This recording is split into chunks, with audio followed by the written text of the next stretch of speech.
Absolutely. Dana Moore was absent. Mary Bauerhamper? Here. Tom Campbell? Here. Jeremiah Kriesenberg? Here. And Jason Martin. There's Dan. Dan's here. Dan is here. You say aye. You say aye. Aye. Sorry, we were losing in a football game. Got a motion to approve the tentative agenda. I'll make a motion. I'll second it. It's a moved and seconded to approve. All in favor? Aye. Aye. All opposed, same sign, motion carries. All right. I want to thank everybody, all the visitors. I think we just have one tonight. Evening. How are you? Good. Okay, no blue card? Nope. All right. How about board reports? We jumped down to the administrators. Right, which one of you guys are going first? I didn't ask you that earlier, should I? We want to hear about the ISAPs. We don't care about anything else. Let's hear about it. That's right. That's right. I'll go, That's why because All right. Joe's got a little longer one than me. So. All right, let me switch over to the high school. Yes. Last year, you remember, we had a real big focus on our ISAS scores and what we've done over the last few years. With you as the board allowing us to do some different things as far as testing, not procedures, but just the way we tested. We took 3 days, right before Easter, right after Easter, I can't remember exactly when it was, and we were able to break them down, and we really got feedback from our students about what they believed about this score. As far as the ISAS goes, we gave them incentives, we did all that. And I gotta brag a little bit here. So, but as you can see, and up here in our English, and our math, and our science, you can see in the 22 and 23 school year where we were at. And then when we went into our 2024 year, in English, whoa, there we go. Basically, all of our students did really awesome. We are over into the well above in all of our categories of English, all of our categories in math. I gave my 10th grade math teacher my teach. Come on, he couldn't get all the way over the blue. But I was joking, of course, and they may not that. But as you can see, what we did this last year in the high school area really paid off. We gave the students the incentives. I told you as a board that I know our kids knew it. They just didn't give us good effort. And what we proved here is our kids do know it. Now the scary part is going to be, how do we maintain these levels? And at our guiding coalition meeting on last Wednesday that we were doing with our PLC, part of our academic goal in our 5-year strategic plan is coming up, how do we can maintain and move forward. Not just maintaining, but of course, we still want kids to grow, and that's really the piece that we're looking for. But in all the years that I've been a principal, I've never seen a school score like that. And so, And again, that's above where we were a year ago. yeah. Yeah, so the The years previous. before, just Yeah. right there, 22, 23, and then 24. I can't wait to see where that lines up against other schools. Well, in Josh's, Oh, good job. in Josh's Little piece, competitiveness there. you're gonna like it. I'm just gonna tell you that, because it is. So, do you have any questions about The high school. the high school? I guess. Can we see the science too? Yeah. Mhm. Thanks. So this was from the ISAS that was just taken. In April or March or April of 2024. Now we'll get ready to do it again in March or April of 2025. And then those are the numbers that we'll compete against. So the way we're looking at it right now as a high school staff, we're looking at that as our baseline. And now, because I think we've really got a good, true understanding of where our students are. And then we're getting into the nitty gritty of each student on their individual ISAS score as well. And so that we can see where they're low, middle, and high on the different domains in the English and in math and in science. Science is kind of a goofy one because they only test in 8th and 10th grade. I don't know why they do that, but that's just what we do. But in the same token, we just use what we've got, and that's what the 8th graders and the 10th graders have done. So everything you see in science on there is just 10th grade. But everything else, would be I your, actually switched over to Oh, yeah. middle school, but it's, I mean, it's the same format, but you can see Josh's group, 6th, 7th, and 8th grade, they did outstanding as well. And he didn't go to the level of the incentives and changing up the schedule as much. He just really went by, and because they couldn't do that, because they don't drive, they don't have that access. But he did a lot of the little pieces of, you know, giving them some input of what they wanted and how they were gonna do it to give them a good effort. And, Josh got some really good efforts. His scores are very similar to the high school scores, and Josh and I have had many conversations of, now the hard part is how do we maintain, how do we keep growing? And then, you know, if we could stay in the green, light blue, and blue, I think that's gonna be a positive thing for us. We just don't wanna be in the yellow and red. Yellow and red are bad. Well, and you just probably will still keep those incentives. Oh, yeah, yeah. You know, it wasn't one of the incentives that if they did better than they did the year before, they get something as reward. Yeah, they had 3 different rewards. They could drop one of their lowest scores in long as it was an English class or math class, but they had to grow in that one. We had some open campus lunches where they could run into McDonald's or whatever they wanted to do.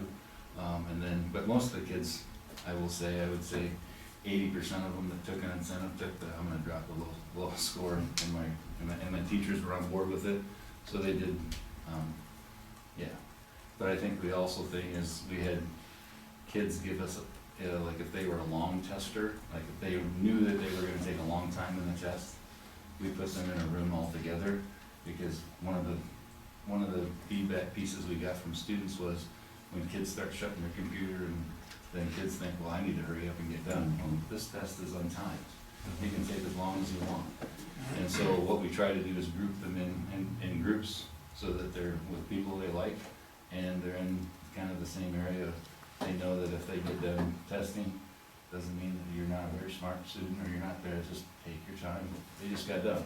And so we are gonna keep those same incentives, because they really worked. Didn't Josh say he was gonna like shave his head or something? I think Josh did say that, yeah, here. Harley, if you wanna put that in the minutes. Well, and I think those incentives will still be attractive. Oh, you know, absolutely. to the students, and Yep.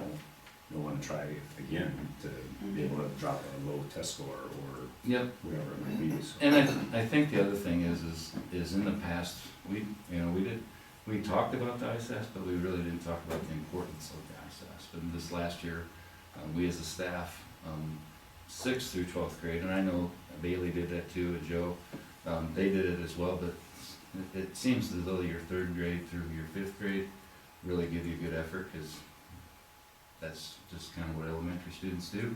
And when they get to be 6th through 11th graders, sometimes they're thinking they're too cool to give us a good effort. But in this, and so, I think it really worked for our 6th through 11th graders, and we are gonna continue doing that, so that we can see results like that. and this is what Brian kind of mentioned before. So this actually is all the other school, for sure, all the other middle schools in the state. You can actually now plot the graph like this based on the scores, and it's growth versus achievement. So the growth is the y-axis. So we're the red triangle. So when you look at the growth, there wasn't a single school, and this is the same for the high school, that approached the level of growth that Alburnett had from one year to the next.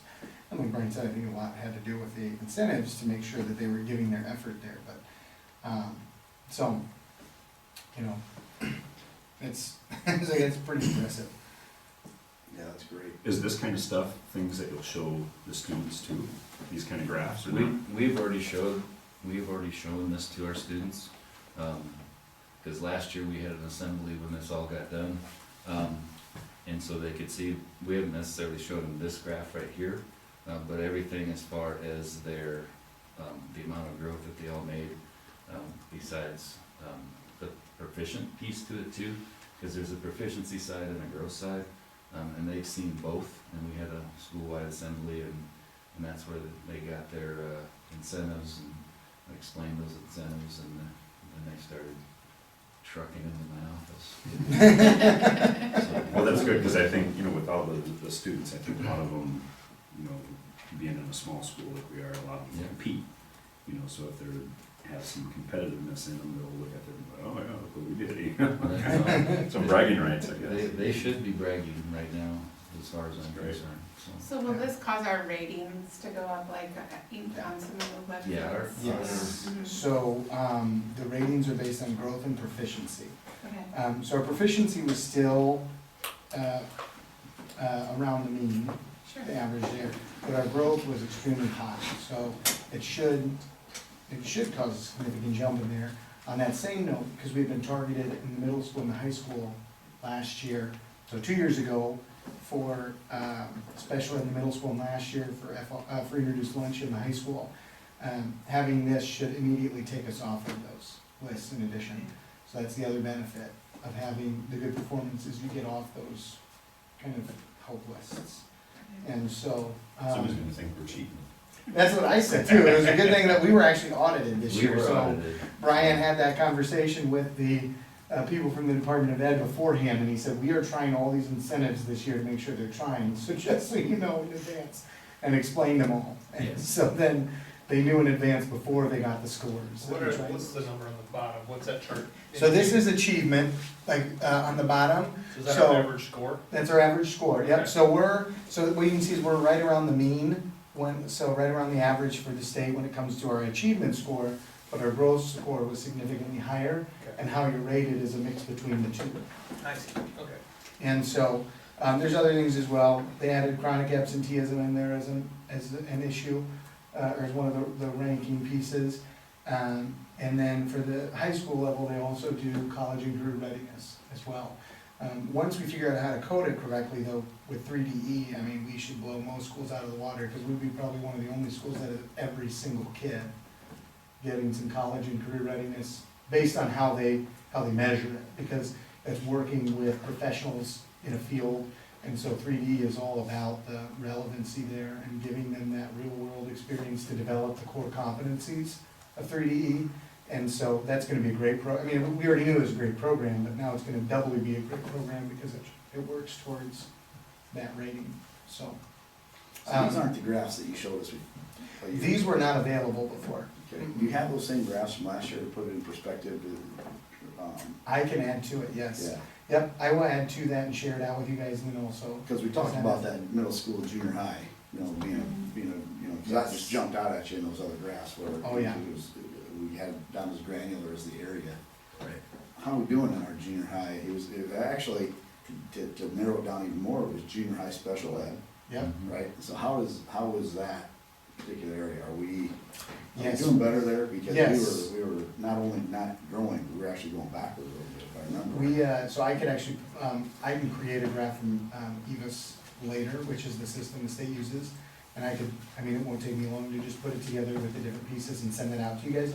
But you would see that first compared to last year, the number of students that were special ed that scored proficient jumped up for us significantly. Additionally, it's much higher than the state average as well, Good. in both senses. So we should, and I can literally just turn those graphs into PDFs and send them out to you. Awesome, good job, guys, that's It was- awesome. Yeah, it was, I mean, we were getting scores in, it was, I don't remember, we had some meeting, I'm like, I'm not coming to the meeting. And I think it was with the, people that we worked with for the, when we were on the targeted list, I'm like, I got scores I'm looking at, I'll get back to you when I'm ready to go, so.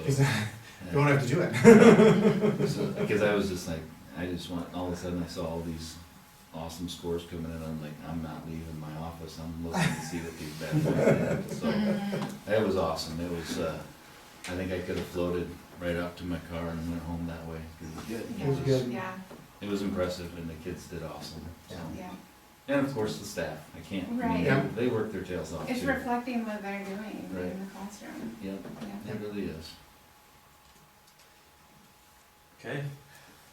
So with the elementary, they start taking this test in 3rd grade, and we've got our data here for 3rd grade ELA, we have 71% proficient, 28% not yet proficient. In math, 84.6% proficient, 15.4% not yet. And a little comparison here from last year to, well, I should maybe say 2 school years ago to this last school year, so the 22-23 school year compared to 23-24. There's some growth there in our 3rd grade proficiency. Where's that line up with the average? We will get to that. That comes So later. in the 3rd grade, it looked like it was lower. Yeah, I Yeah, actually but missed it's this when you showed it to me. Oh, yep, sorry about that. Is Might have it put the- flip-flopped or something, or?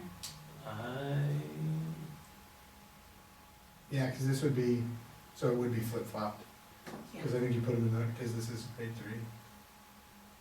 Those are correct, I know for sure. Okay. Yes, so then it is flip-flopped. Sorry Okay, about that. perfect. No worries. It's like, I just like Yes. the green positive, you well, know. you're right. Yep.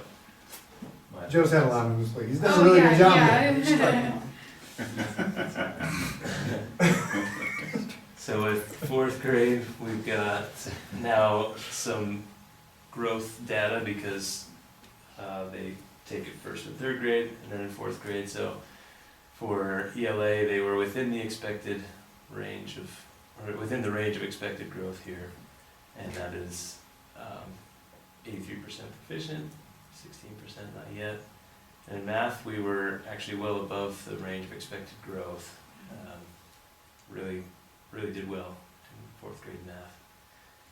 Hopefully the next table I got the numbers. But yeah, so even though the difference in math, it was 3.5 percentage points, still having already been at almost 90% the year before, Wow. the expected growth is not that high. So To go from 89 to 92 is hard. yes, a really nice job. With 5th grade, this is another time we have some growth data. So for ELA, we are within the expected range of growth, 71% proficient, 28% not quite yet. And in math, also within the range of expected growth, 80% proficient and almost 20% not yet. With science, we were a little bit below the expected range of growth, at 64% proficient, but we'll show you in a little bit that all of these are compared to the state average. We are right there, just above, or in some cases considerably above the state average with our elementary scores. This is 5th grade. Again, doesn't look super great, unfortunately, looking just from the previous year to last year. But again, we are maintaining at or above the state average with these scores, which we'll see.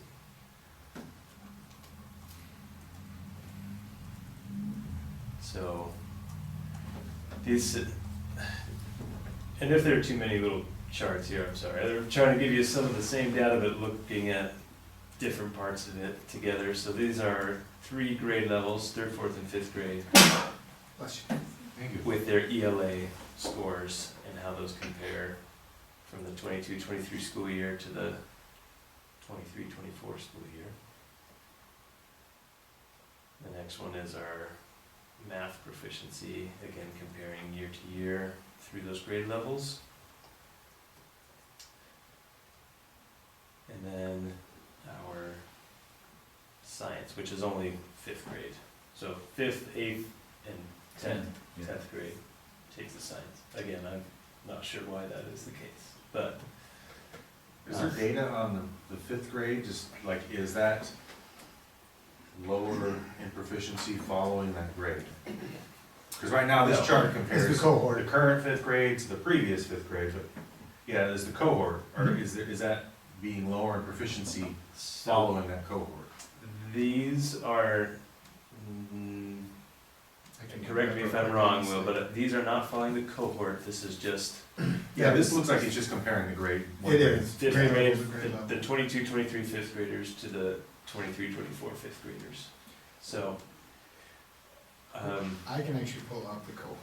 yeah, Cause if it does if give it you is, different- then you definitely have data to show you that cohort needs maybe something.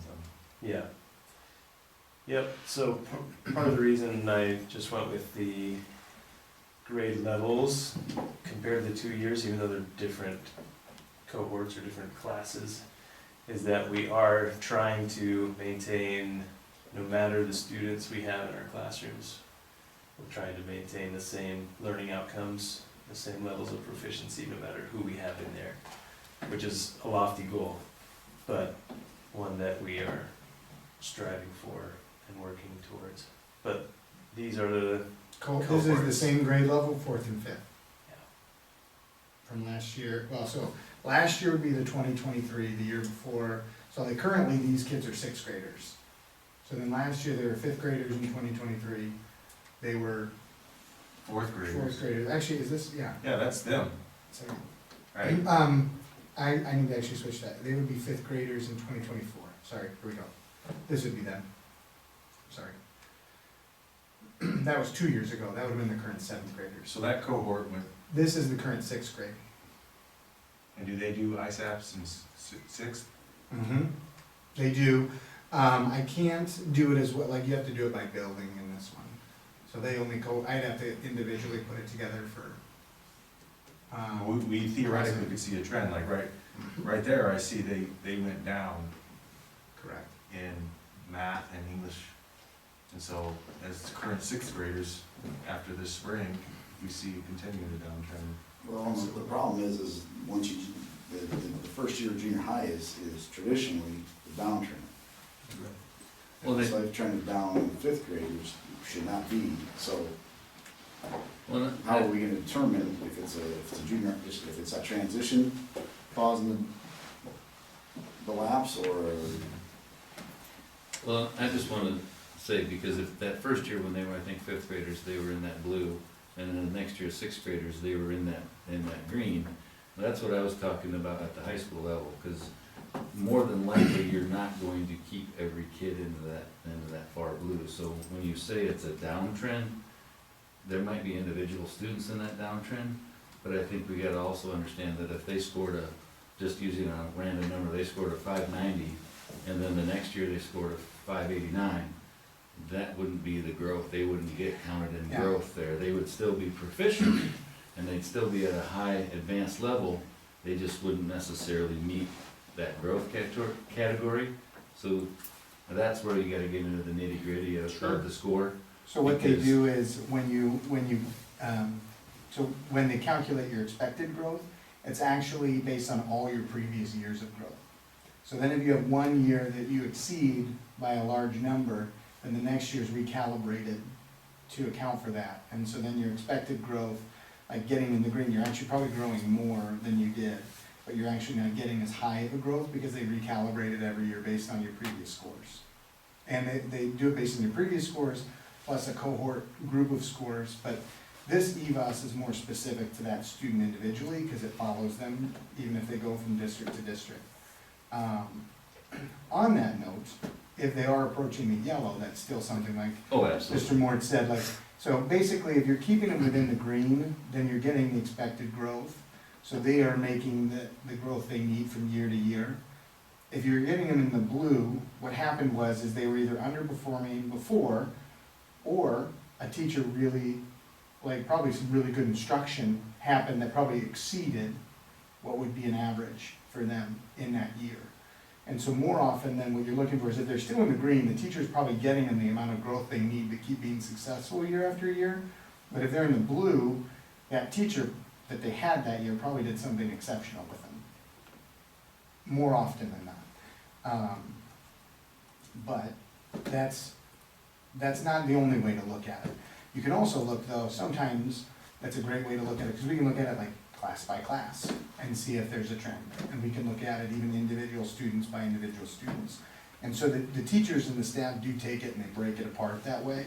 And that's part of the PLC thing, so what they should be doing is, if they look at it class by class and they see that some, like, class is getting just fantastic scores, the idea of a professional learning community is then you're looking, what are you doing that we can replicate in our classrooms to make sure that all the kids are getting those really great results?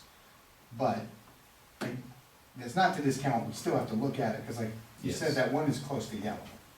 Right. And so that's not where we want it. So Joe, you've been around these kids, I'm assuming you've been around them a little bit, I know this is kind of your first go around with them, but just your professional opinion, do you think that class would normally just be a little bit lower than everybody else just because it's the cohort, or what's going on, what's the deal?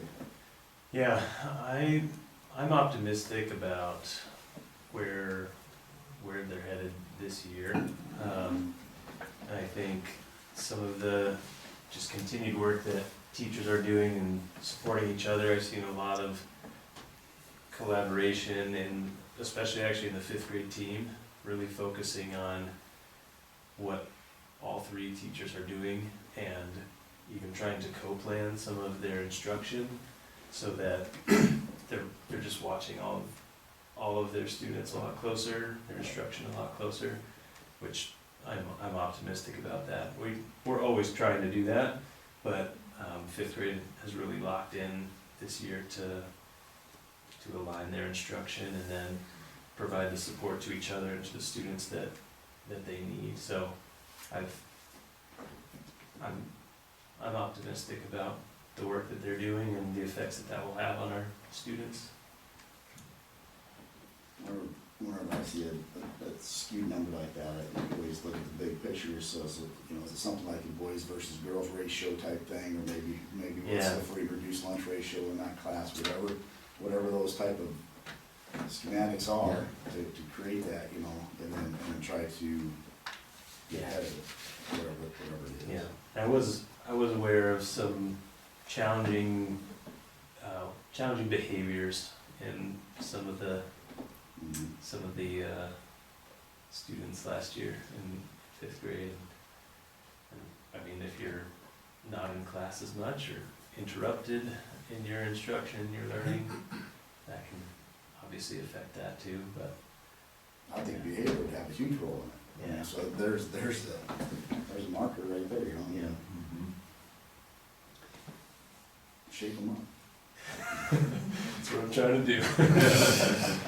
Yeah, so compared to the state averages here, 3rd grade, Alburnett has in ELA a different, I guess the best way to say it, 7 percentage points higher proficiency, and in math, 8.3% higher proficiency than the state average, which again is taking all students across the state of Iowa. 4th grade, again, we see some significant differences here. 10% in ELA, almost 11%, and almost 20% in math is pretty outstanding. And then 5th grade, we are still right there in ELA, a little bit above the state average, almost 10% higher in math, and almost 5% higher in science. So Even in a downtrend, we're still yeah, higher. exactly. And I'm not sure what's happening in science across the state, Will, but Oh, so part of it, they test you on like scientific process and evaluating data and things like that. And most elementary teachers don't get a lot of instruction on how to do that. And so they use lots of kits and things like that to help teach science. And so they usually don't get like full depth into like evaluating a study and the data behind it and things like that till you get to middle school. And a lot of schools didn't put a lot of weight on it because the science never counted prior to this year. It never counted towards like your rating or anything like that. So people didn't put a lot of weight on it. Might change more likely, but the elementary teachers are supposed to be like experts in everything, which is very challenging. They've got to know math, they've got to know ELA, they've got to know science, they've got to know social studies. Now 5th grade rotates to try to manage for that. So for example, Mr. Miles does social studies. Mrs. Dahl does science, right? And so then that way they can rotate through and then they're getting like that same teacher, so then at least Mr. Miles can be more social studies oriented and not have to worry about being an expert in science. Mrs. Dahl can do the same thing. I don't know if we do that in the other grade levels or not, but Fourth grade's. fourth grade I think does that too. So they kind of, when they get a little older, they can do that, but that's harder to do the younger you are. And so, it's just they gotta be an expert in a lot, and, so they prioritize math and ELA, which makes sense, so. With the percentages that, in those previous slides that were like not yet proficient, like how close is the average to being proficient? Like, are we like just sneaking up on it, like they just barely missed the mark, or are they all really trailing off real badly?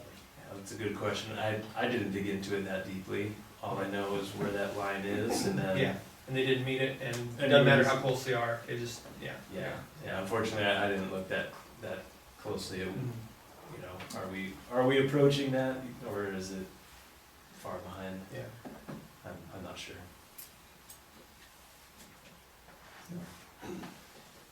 The only things I have left are the same numbers, but just a kind of a different view on it. So sort of looking at our ELA instruction in elementary compared to state average. Again, we're above in all of these things, math, science, all above that state average. So that's the data I prepped to show today. That's good stuff. Thank you. Yeah. Any other questions for them? Like Brian said, it just, I think speaks really highly to our staff and the commitment they have to our kids, so. Oh, keep up the good work and thank keep you. them improving. Yeah. Good luck. That's the plan. Thanks, guys. You bet. Have a good night. Yeah, thank you. Thank you, guys. Harley, you got anything to do? How you, I do. My financial report. Yes, I can. So, I shared these same reports last year, so I'm trying to get like consistent, like, so you guys kind of know what to see maybe. So this is fiscal year 24 closing data. I'm gonna start on the top. It's gonna be our revenues to expenditures. What you wanna look at mostly is that percent of revenue spent on the bottom there. We had a conversation about this last year, and it Can you zoom in? Yes, I You can. can actually pull it up Oh, here too. yep, on yep. the finance report. decreased, not to the extent of which we wanted, although we knew it wasn't going to decrease that much last year. The changes you guys made are this year, so you're gonna see the big decrease, so. So like the two positions we absorbed will not take effect until this year. So, although that's not exactly what we wanted, it's kind of what we expected for last year. And I mean, just something to look at is that total expenditures 9.5 million. And that's just general fund, all funds. We were working with like 14 million this year. Obviously, that is, a lot of the project funds are in there, so. Next one we'll look at is categorical funding balances. I know that this is a big one probably for you, Jason, you're the only one on the board probably at the time, but categorical balances kind of got us upside down. So I wanna make sure to point that out to you guys. We have a high ending categorical balance for Alburnett in the recent history. Explain the categorical Yes. balances. Categoricals would be funds that come in to the district to be spent for like one purpose. So your 4-year-old preschool program, your TAG funds, your teacher salary supplement, your homeschool assistant, early literature, At risk. at risk, yeah, those are all, you'll see that as a dropout prevention. but So yeah. this is money that comes into us from various places? Yeah, it's mostly state aid, but they're for different funding streams, like it have to be spent on specific categories of expenses. And so you'll see most of our balances in 4-year-old preschool. It's it's not a surprise because we've had some staffing challenges in that program. But on top of that, we have seen a huge increase in enrollment, there too. And so this year, in fiscal year '25, we now have an additional half-time teacher, so you'll see this funding be spent down. And so, it's an easy explanation as to why we're carrying that balance over. Oh, so that's for fiscal year '24, 79,000 was, we had that much extra just in the fund because we hadn't spent it yet. Correct, carryover, yeah. Oh. Mhm. Yep, and obviously you can see that that compounded. We initially had talked about spending some of that money on the playground, but then as the time has gone on, that's not necessarily the best use of that funds. It'd be better spent on the students for teaching purposes, and we have the money in PEPAL to spend on the playground.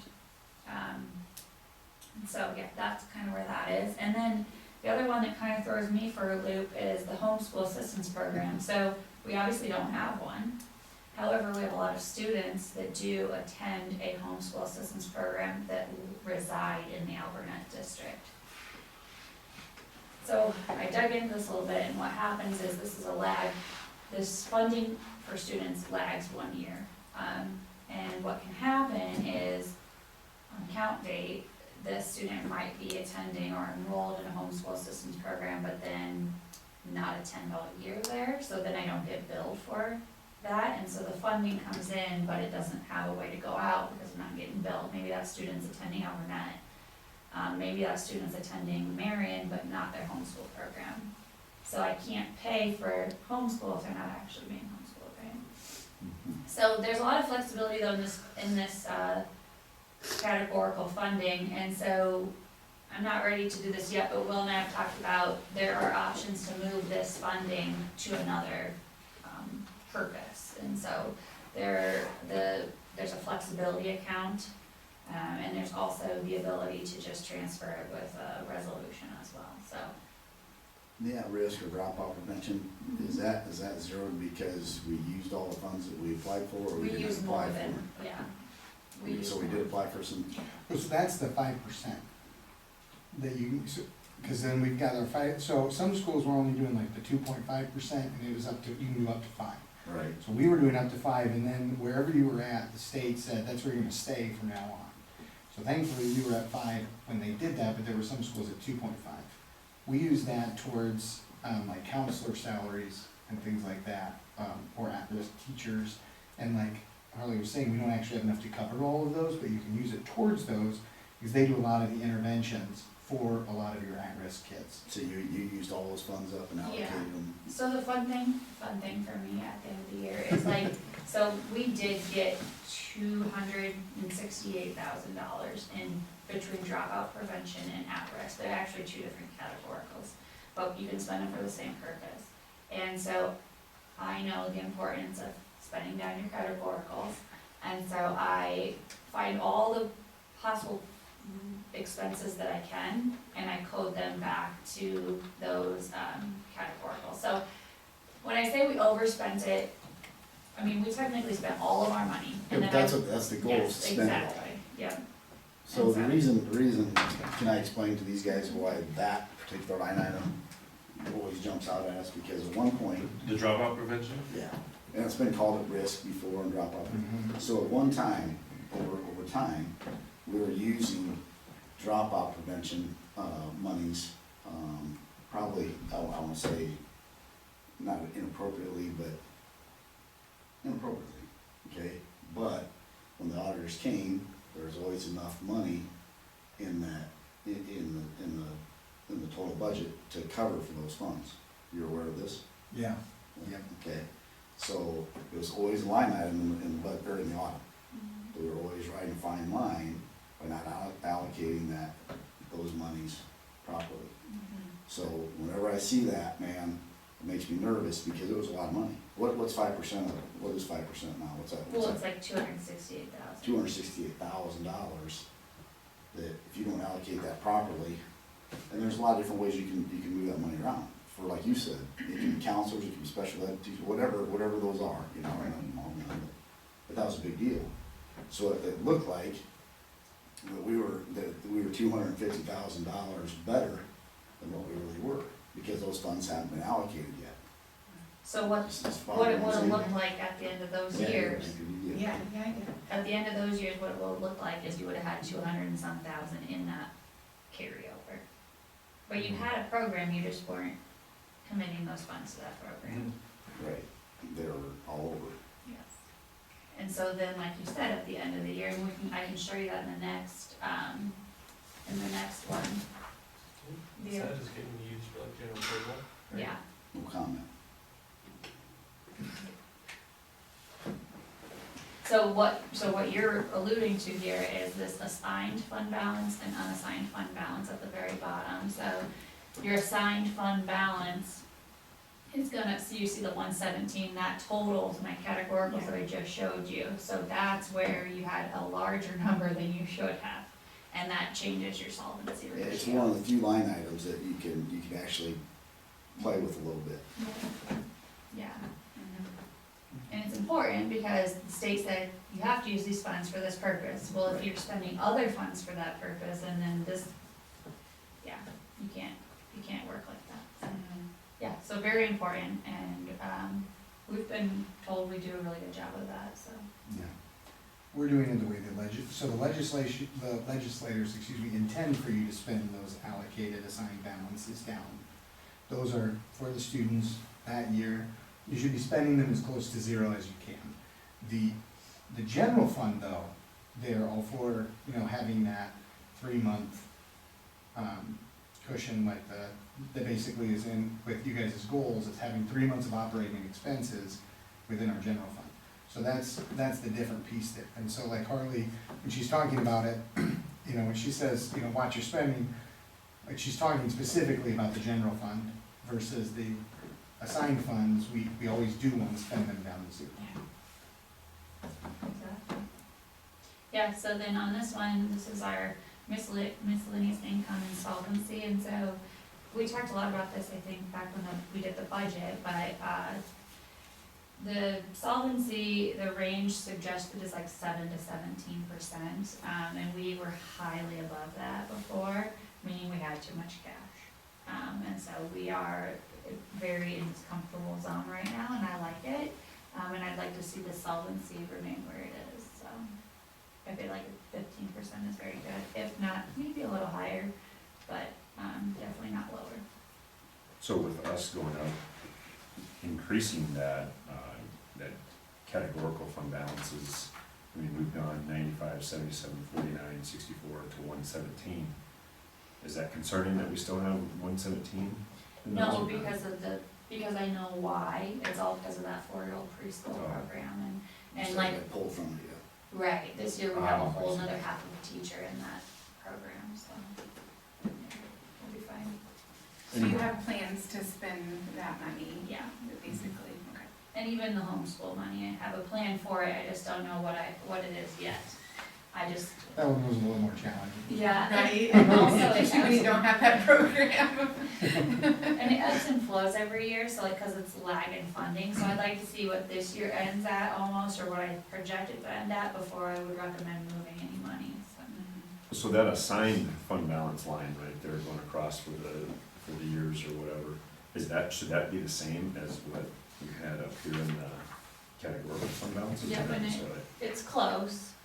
The other things the other thing is not all of my categoricals are listed on Okay, here. I see 24 Yeah. is the same, but then the rest of them are just a little bit. Yeah, cause like, let's see here, something, it's not like at-risk isn't on here, Oh. but, so yeah, there probably is a couple that need to A couple be- that aren't on there Yeah. or on that other one that, But it's relatively very close. yeah, it is. I gotcha. Yeah. The other thing, that in categorical funding would be like the ESSER money we had. So any like ESSER money that I had received and not spent would have been in here too, but not worth putting on here because it's over, so. Yeah. But for solvency, as a solvency ratio, that's a pretty good place to be in where that's at, right? Mhm. Yeah. And again, we talked about this with our open enrollment, I like to see ours a little higher, but I don't wanna see it at like the 30s that was in before. Yeah. And where's the threshold that you would like to be at, where you'd say, we need probably, 15 to 20. like 20 is kind of your Yeah. place where we start thinking about changing something to get it back down. a To little spend bit. some cash, Yeah, yeah. okay. Yeah, but I think we're very comfortable right now. Next one is transportation comparisons, so, when you do your end of year reports, your like you have your car, your CAR, which is your certified annual report, and then you have your transportation report and your special ed, so that's why I have a document on both of these, is it's important to the state, it's important to us, so, transportation, again, if you don't remember, this drives transportation equity, which doesn't sound that important, but it's $30,000 a month for us, so it's kind of important. And so, it's essentially like we just have, this is us proving that we travel a lot of miles. We've traveled less miles this year than we did last year. We actually, one thing I thought was interesting was we transported less high school students than we did last year. So those things change every year, I guess, depending on, what's going on, I guess, but average cost per mile did increase, a little bit, but, it was pretty low over the last couple of years. Again, we're still fresh into this maintenance and our own maintenance in-house kind of thing, this is our second year, so. This fiscal year 24 is the second year, so. How do you anticipate this changing with the new conference? I'm gonna have that put together for you once we have a schedule. Okay. So okay. I'm just waiting, they're putting together a schedule, so then I can actually just take it, cause we have all of them separated out by activities. Sure. So I can find the average cost per mile that it was based on here, and then use the mileage for next year to give you an exact amount. Okay, thanks. Yes. Is that final column, is that just a difference from the previous year? Yeah. Is that all that is? Mhm. And since the year's not over, that's why it's showing negatives? No, it's actually a negative, it's truly, we spent less in fuel in 24 than we did in 23. Oh, okay, But which makes sense though, because we transported less students. yeah, okay. But, We've had more students start driving on their own at the secondary level, significantly more than I expected. But will that change a little bit since 24 is still? Fiscal that year was for- 24 ended July. Oh, I see. yeah, Mhm. school year, last school year. I We're in gotcha. fiscal year 25 now. The next one is special, did you have any questions on that, or questions on that? I do anticipate our transportation equity to possibly be less than it was last year, but we'll see. Special ed comparisons. You guys saw this number last month on when we asked for the spending authority on this amount. But it's our deficit, our special ed, 182,000. Increased from last year, not drastically, $6,000. But, I mean, this, I think, will be even more this year, like, as we're seeing more and more special ed kids, it's just not gonna stop, so. Which is something to think about, because we have to educate those students per their IEP, we have to spend the money. It comes out of our general fund. Anything that ever gets put in an IEP, there is no choice on whether or not you'd like to do it, no matter how expensive it is. We kind of talked about this too a little bit. I think our two highest costs for special ed students are ones that open enroll out to other districts. So when they open enroll in here, we bill them for the special ed costs, and vice versa, they'll bill us. And, you know, we're kind of auditing it, but on the same token, there's not a lot you can do about it, because if it's written in the IEP again, you can kind of contest maybe if something's really necessary, but that's about it. You don't really have any control over someone else's IEP. You can sit in there, but it's always a team decision, and you're one voice. Well, what you don't have control over would be like what they're paying their teachers or their their aides or aides or anything like anything. that. Mhm. And so it's just an interesting concept that we have to pay. Cause there's not like a standardized Right? fee for that Yeah. across the board. Okay. Not when it's an individualized cost. Mhm. There is a standard like level 2, level 3 Yeah. fee, Okay. but then when there's a cost specifically written into one student's IEP, that cost is individualized and they actually bill us like, at the, whatever they've expensed. Okay. Can you drop off funds for, can you allocate some of those drop off funds for that? And on the same token, anything you buy with IEP funds must be used specifically for special education and special education only. So when we got that smaller bus, the reason we didn't use special education funds is because then you could not have transported any other students. And so, we use it for preschool, like taking preschool kids at noon. And so then, that's exactly why we had to use regular funds for it. Is that something you could have done partially, like half and half? It's all or nothing. All, okay. Yep, and they do audit that pretty highly, because they don't want you spending special ed funds on general ed students, period. So are some of the costs of this, like, services from like the AEA and things like that, or That's still all flow through. that's all flow through? Yeah, so, that was part of the law is like, they can't charge us for that and vice versa, like, we can't take, that still flow through, but next year it'll be 10% 90, so 90% still goes flow through, and then 10% we get back. And then if we choose to use that 10% with them, we can, or vice versa, we can choose to use it in a different manner.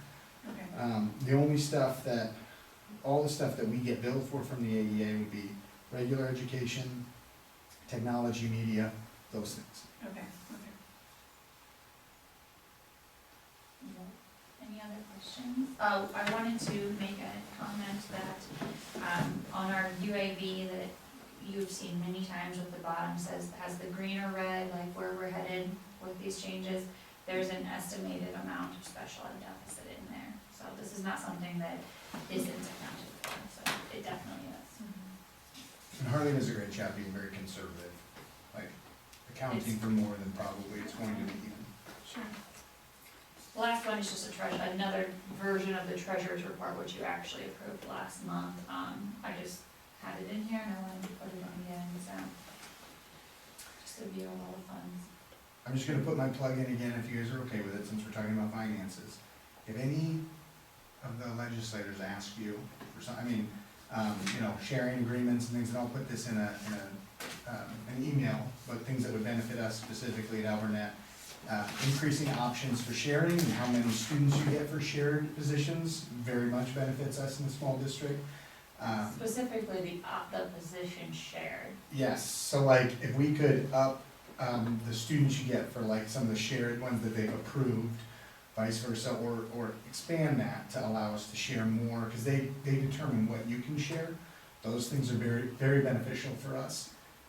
Additionally, and this is something that any district that has declining enrollment would not appreciate, but I am a proponent of save dollars following students, because that would increase our fiscal, that would increase our kind of maintenance and improvements budget, like our facilities budget. If you base it on most recent save dollars per student by about 300,000. Even when you say follow students, you mean open enrolled kids, bring that Correct. save money in. Correct. They would give some savings to Alburnett. Correct. Gotcha. Because like right now, all the students from Linmar, we get their, or like Linmar or Center, any neighbor district will get their regular fund, like their gen ed fund, we get their PD and their TLC. TSS stays with that district. PEPL should stay with that district, because PEPL is a local levy. So that's a local tax levy, that makes perfect sense, and I think that would be a bad idea to have that follow. But SAVE is a statewide sales tax that then gets distributed per student. And so that still stays with their resident district, even if the student goes. And in my mind, that seems more appropriate to follow, because that's not coming from local tax levies, that's coming from a state fund. And, and then we're providing the facilities for those students. And so then it's, in essence, we get half of what a district that has about standard enrollment gets, say dollar-wise per kid. And we get 1/3 of a district that has declining enrollment, say dollars per kid. So is that save, is that based on last year? Is that a year behind? All of it's pretty much a year behind. But again, it's a huge amount, and it might vary, it might go down to like 250, it might go up, because it's dependent on how much revenue they get from sales tax at the state level. Right. But I mean, you can imagine what we could do with an extra 300,000 a year with our facilities. And they've made strides, so in the previous years, we could only bill for district cost per pupil. This was the money that followed the open enrollment students. District cost per pupil is like that $7,000, and TLC, teacher leader compensation. But now they did add PD and ELI, which he said, but those are categoricals. You get them, you spend them for a certain reason. Save money, it's a pretty broad reason, like, it's all facilities, like, that's what we need. We need that flexibility, we need that money that we can actually do something with. I think the key is there, it's a statewide sales tax too, it's not, there's nothing local about it. Right, Exactly. you're right. And that first thing you said was like shared agreements The increasing. share, increasing, so like if you share, like what we're doing right now with our, work-based learning coordinator, we're sharing that with Kirkwood. In essence, we netted about $3,000 from that because of the extra students, which we then use to pay the fees for kids, the generalized instruction fees for kids to take their college classes. So in essence, it means that we didn't have to pay Kirkwood anything outside of the tuition costs this year. So it provided a position and actually saved us about $3,000, so a shared position. So those are the kind of benefits that are really great for small schools, like, so we could do. Increasing the opportunities of shared positions. Yeah. And the amount of students per, because they lowered a lot of them, like from 4 students to 2 students a couple years ago. And so then it doesn't make them as cost effective to share. And when he means that, he says, when you say like you get 2 students, it's like you get that district cost for people at $7,000 added onto your budget. Does that make sense? Yeah. They essentially, like, that's our revenue, that's how we make money, is having students, right? So like, they pay us by student count. So those are things, if you have any conversations with, and the last one that I've been a proponent for is preschool. Like to do like a funding of, based on it, because if we could offer like full day preschool for some and then half day for others, I think that would be a huge boon to both us and families, because I mean, we would get more, but we couldn't do that without an increase in the funding. And so we would get more kids, but additionally, those same kids that really need that full day, you see a huge difference in how well they can perform academically from having preschool. So And a you're lot of them saying- just can't do it at half day because they can't afford to, like, they can't manage the half day of daycare or whatever it is, or the transportation. That's really the big killer right there. Yeah. It is, it is, So you're saying an increase in funding in preschool? yes, based on a ratio of what you offer. So if we offered like full day across the board, you get 1 student instead of half a student. Because even if you offer full day now, you still only get a half a student. And your district has to cover the difference, which we couldn't do. But, I mean, we could do it short term if the plan was to eventually add that to us. But even if they gave us like 0.8 for a student, we could easily manage that. Because, we'd still offer like a half day, then we can offer a full day. And I think that would benefit a lot of our families. But, so those are the 3 things that I've kind of focused on with the legislators this year. Save has been big for me, and again, a lot of the districts that have declining enrollment are not gonna like that, because that takes from them in that sense, but I do think it's more equitable if it follows the kid in that specific fund. So, And like you said, it's statewide sales tax, it's not like it's it not a came localized, from, yeah. exactly. I would never be a proponent of a PEPAL Yeah. tax going, because that's a levy from your local tax Yeah. base, and so that doesn't make sense to go anywhere else, but Mhm. the save, in my mind, that's not a local tax levy at all, so Mhm. it seems like a prime opportunity. And again, then we can get some more stuff for our facilities that I think would be nice. Would be nice. Sorry, I just thought, if you keep putting that plug in, I have talked to them regularly as well too, and I bring that up frequently. Is there any traction on the legislation for that? Yes, some, but some people are like, half of my district's not gonna, half of my district's not gonna like this. Their district has declining enrollment. And it's true, so, but, I mean, I've even told the other superintendents in our area, I've said, I'm a proponent for this, you guys may not like it, but I have to do kind of what's best. I'll be upfront with you and tell them that this is what I'm proposing. Yeah. So I'm hoping.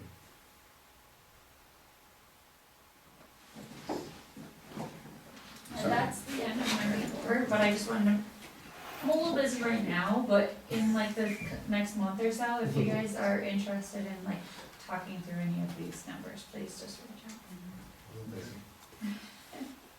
Board members? I just had a quick question. Sorry if I missed it, but I thought at this one, we were also gonna cover enrollment. So enrollment's not done. Okay. Yep, I normally would go over the enrollment, but it's not done. And so we'll get that into November, but I can tell you that right now, we are at 22.8 initially up. But now what we're in the process of is the corrections. So the corrections are not done.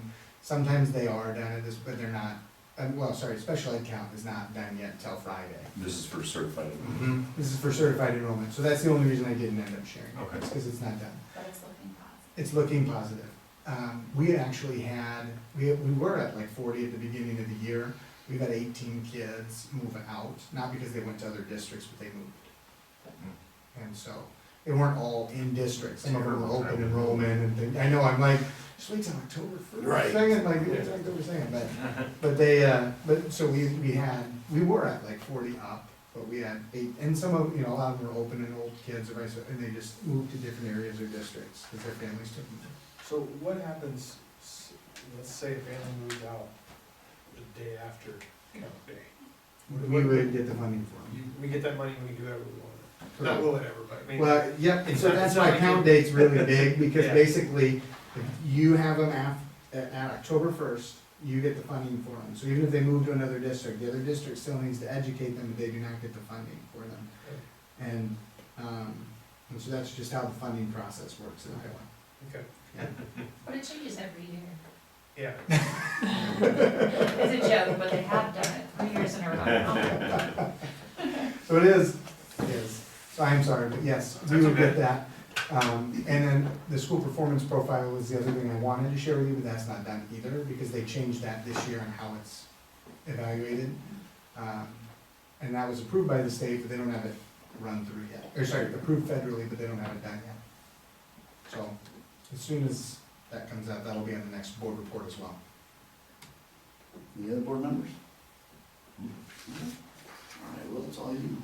Okay, so I'm gonna start with my evaluation plan, or my yearly goal. So I have 2 yearly goals that I put in there, and I'm gonna share this with all of you as well. I should have actually shared it with you before, but that's just my fault, but I'm gonna share it with you as well right now. And if you guys have any feedback, you can give it to me and I'll make those changes prior to having you sign it, Jason. So you guys take time to look at it. I'll give you a couple weeks and then I'll ask you to sign it afterwards. But then anything at all that you guys are like, I don't like that, I'd like you to do more like this, please direct me, I will do that for sure. First goal is by the end of the 24-25 school year, I'll finalize the 5-year strategic plan for Alburnett schools. So the goals are already in there. This is more about creating the action plans. So there is who I'm going to be working with for each action plan, as well as when I expect it to be done. And then the proof or indicator of progress will be the completed action plan. Excuse me, I drank a lot of soda today. And so all 5 of those goals will have an action plan by the end of the year. Preferably, honestly, by December, but realistically, I think that March would probably be more accurate, because I wanna take time and really go through it, and I wanna build some time in one of our meetings where it doesn't seem as big, to go over the fiscal action plan with you all. And almost kind of like a mini work session within a meeting. Then the other goal is that by the 25-26 school year, I'll increase the communication frequency to different stakeholder groups. And the evidence for this is gonna be board feedback and the superintendent feedback survey. So one of my feedback options from you guys last year was increased communication. And so that was where that came from, as well as I wanna see that as comments in my superintendent feedback survey that I send to staff. So I send that out November, December, and see what their rating would be. I did share the results of that from last year with you all in an email previously, so if you want that again, let me know. And so, a couple of things I'm gonna do with this is I want to expand, and I started doing this already with the newsletters, I want to expand the way we send them out. We used to just mail them, so I want to expand the ways we get them to different groups. And then increase community opportunities for conversation. So I wanted to do maybe like community events where people could come in and just talk to me about things that might be on their mind. Maybe it's like a kind of coffee type deal, invite them to an area, and community members, it's just open for community members to come in and talk to me or ask me questions or anything along those lines. So that was the option there. Is that just like a work in progress, or do you have an idea? It's a work in mind? progress, but, you know, what I thought was, that when I reached out, other superintendents have done like one of them was Donuts with Dave. And it actually, the reason that reminded me of that is because I think when I was at a junior achievement, board meeting, or, no, presentation, I think Christine Landa had come up with like a donuts with Dibble things. I thought, honestly, maybe I'll do that. It was clever. I thought you were gonna say like waffles with Will. Yeah. That would be too, in my minutes. I was But I, thinking wine with. yeah. You'll get a lot. But then I would try to do those at different time frames, so that I could meet different availabilities of people. So like a morning thing, maybe for your certain group of stakeholders that can make a morning, and then more of an evening one for people that can't really make the morning work with their family or work schedule. And then I also wanted to do some board member and staff check-ins. And so what I'm gonna do with that is, I am going to just maybe randomly check in with you guys and ask you, how has my communication been? What would you like to see me do differently? Things like that, and do the same with some staff members. And then just record your responses to that so I can act on those specifically. So, you know, you might just get a random text from me and I'm like, hey, Tom, how's my communication been with you? Is there anything you wish I would have done differently in the past week or two, or month, or whatever it's been? And then I'll write that note down, either make a sticky note or a task in my calendar, so. Make sure to call you on your birthday. Better put your birthdays in my calendar. So those are my two goals. You know, again, the action plans are just my personal, like, that was my desire, is to get those action plans done, and the communication was more of the feedback from when you guys had given me feedback in my evaluation last year, as well as a comment or two on my superintendent survey, so. You guys, if you have something right now, feel free to tell me if you'd like to see me change it. If you think about it, like I said, I'll give you a week or two to look over it, give me your feedback, things you'd like to see me change or do differently, and then I will reach out to you after that, Jason, for a signature, if that's okay. Once you guys have all had a chance to tell me what you want different. Mhm. And I will send that out to you all in a meeting tomorrow, or today. Then, the next one is the evaluation plan. So, let me just pull that up. And I want to go over that with you. So this is what I got approved with, like, when I worked with the association last year.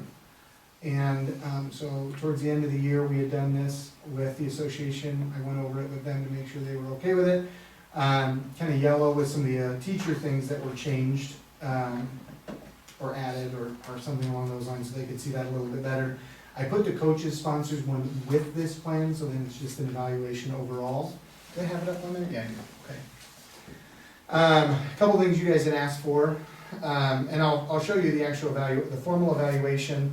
So annually, as you can see on here, they get 2 informal evaluations per year. And this could be in a variety of ways. It could be We're talking Google about form. coaches? We're talking about coaches right now, because I know you guys are interested in that. So they could get 2 informal evaluations, they have to get 2 informal evaluations a year, which again, it can be like a Google form, or it could be an observation, like an informal observation, things like that. And then they also have to do an annual goal every year. And so they meet with the activities director, do an annual goal, activities director signs off on that and works from there. And then there's the one really super large formal evaluation every 3 years, excuse me. And so this is what that looks like. And so I'm gonna pull that up so you can get a look at that. And so this is created based on standards that per law you can actually evaluate a coach on. And so program management and organization, development of student athletes participants, communication and collaboration, knowledge of sport activity, compliance with policies and procedures, leadership and role modeling, and evaluation of performance and program. And so, again, this is a little, like I had revamped this form last year, because you have to get these things approved with the association when you do it. So this is before we kind of had this discussion over the summer. I had done this in the spring, and this is what we came up with. And this is a more in-depth evaluation than what was there before anyway. And so what happens is these are indicators of what you should see if a coach is doing this. And it's not that they have to have all of these things by any means. How this works is these would be research-based indicators that you would see from students or coaches if they're meeting that. And so, for example, because you're not gonna see it, like, so let's say I go observe a practice, right? Now, I'm not gonna be doing this, the idea is, I'm not gonna see all these at every practice. That's impossible. It's like when you go in and you observe a teacher, you're not gonna see all of these at every class. And so what you do have to have is at least one in each standard to show that you're meeting it. But you can also put in there emerging, so it's like, well, you're meeting it, you could do better. And then there's not proficient. Not proficient means like, that's what they don't want. It's not proficient. Emerging and proficient is okay, as long as you don't have too many emergings. But the not proficient is what you want to avoid. And so then the AD or the principal, whoever is observing them, is gonna check off what they're noticing at the practice or like the rehearsal or whatever, depending on what activity it is, you know, if it's a musical versus if it's sport, you know, what they'll be noticing, they'd be checking these off, and then they'd be going through and following up with them after, and so there's a pre and post observation to just discuss these and what, you know, you'd expect to see in your, like what should I be looking for when I come to your practice, is there anything you want specific feedback on, etc. Things along those lines. Then I think some of you had asked me, what happens if a coach is not kind of meeting that? So just like with a teacher, there's what's called an intensive assistance program. For those of you in the private sector, it's probably more similar to a PIP, a personal improvement plan, but it's probably a little bit more intensive than that, because there's a couple phases. And so then it follows the same procedure whether you're a teacher or a coach. So here's the, and this is all linked on there if you wanted to pull it up, but if you go down the intensive assistance phase, this is more or less, it's from the lens of a teacher, but you do the same process with the coach. Like how it's written in here is from the lens of the teacher, you do the same process. So you give them an awareness phase, an assistance phase, then you define like what you expect out of that. They have a timeline for which to complete that, and then you can give them a little bit extra time, or that can be the end of it. One thing on this part is whether it's a teacher or a coach, you can't get an intensive assistance plan for the same issue. So once you've had it once, let's say they get off of it because they fixed it, they can't be put on an intensive assistance plan for the same issue. What's an example? Let's say, I mean, an easy one is a teacher shows up late every day. They're showing up late every day for work. So I've talked to them, I've done all these other things, I eventually put them on an intensive assistance plan. I say, you need to show up on time. Your contract time starts at 7:45, you need to be here every day at 7:45, period. Then they fix it, they show up on time, and then it works for like 2 months, and then they start showing up late again. You can't put them on an intensive assistance plan for the same thing, so you'd have to fire them if you want to deal with it. I was about to say, that just seems weird, but I guess firing is the next. Firing is the next step.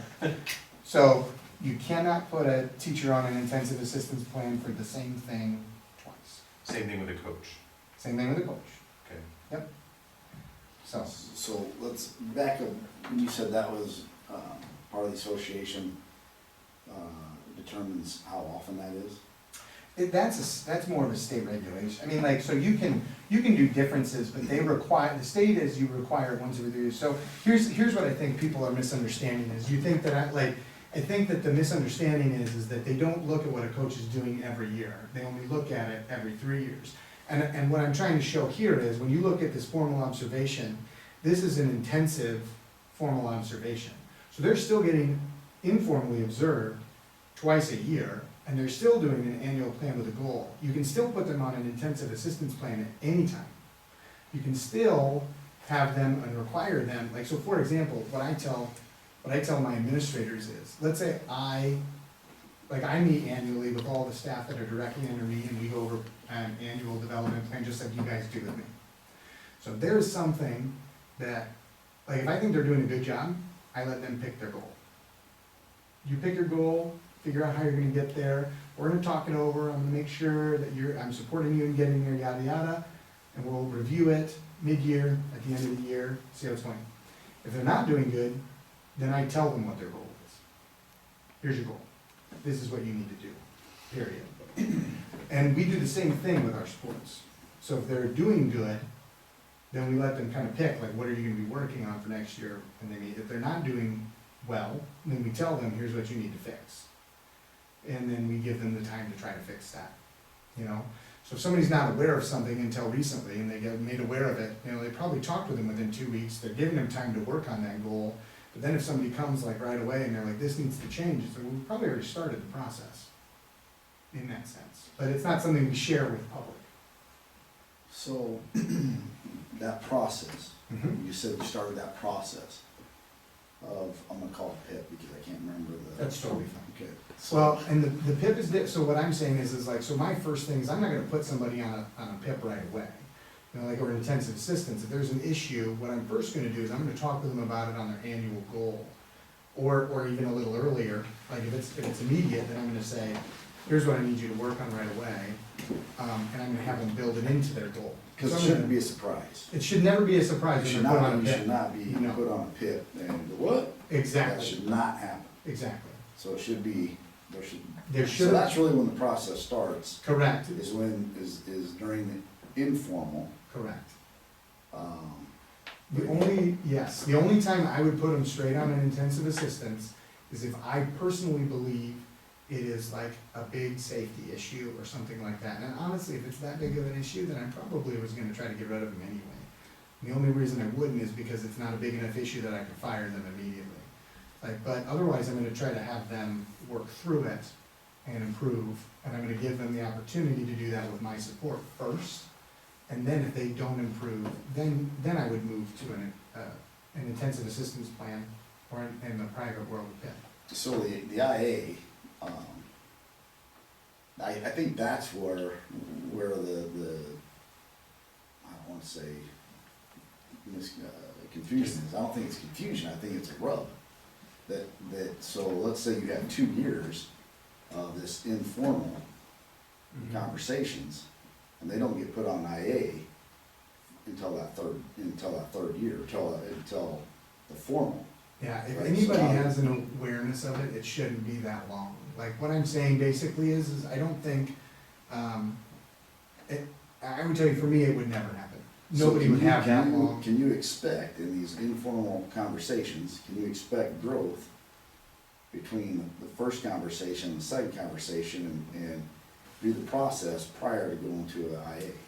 Usually, but it depends on how quickly you've had those conversations, obviously. But like, for example, I would expect, let's say, you know, we're a coach, let's say we have a bad culture in their team, right? You know, so if you're gonna go talk to the coach, you're gonna say, here's what I need you to do. You know, like, this is what I'm seeing is an issue.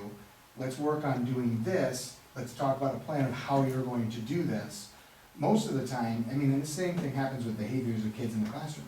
If you have a classroom that's getting out of control, classroom management wise, they're not gonna fix that in a week. They're not gonna fix that in a couple weeks, honestly. At minimum, it's gonna take you 4 weeks to fix that, per all the research that's out there. The minimum is 4 weeks. And so that's the minimum amount of time you wanna give a coach or a teacher to fix an issue.